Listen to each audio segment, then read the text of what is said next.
karon nga kagabion, may nakinahanglan nga buksan na to ang atong mga kasing-kasing mga igsoon. Amen. Aron ta nga makadawat ning dunisay nga pagpamulong mga igsoon. Amen. And now we need the Lord speaking aron day nga kanunay ta nga masangka pa. Amen. So sa uluhan sa tuang pagtulunan karon mga igsoon, nga makita nato kita nga mga Kristohanon ang kinahanglan dita nga mudaog adlaw-adlaw na to nga pagkinabuhi mga igsoon. So maybe nakabato na ta sa kinabuhi dayon, maybe nahimo na tang naluwas sa usa ka higayon, pero sa tungod adlaw-adlaw ang kinabuhi mga igsoon, nagkinahanglan ta nga mudaog. Kaya nagkinahanglan ta nga pagaluwason. So dahil ko lang atong Ginoo, importante ni alang nato nga mga magtotoo kay nasayod man ta nga ang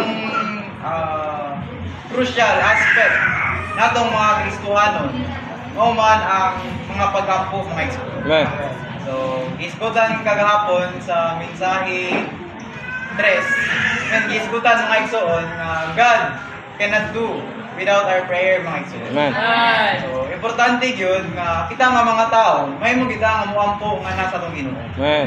Even though dagan kayo og luwa ng atong Dios, men dagan kayo og gitinguha ang atong Dios, dagan siya buot tumanon mga igsoon. Pero tungod kay nakulangan man sa mga tao nga muampo, nahimong nalimitahan ang atong Dios mga igsoon. So dahil ko na atong Ginoo nga unta mahimo ning palagyanan nato ba nga doon na tayo makananayon nga mga pag-ampo. Amen. So dungan nato basa ang uluhan mga igsoon.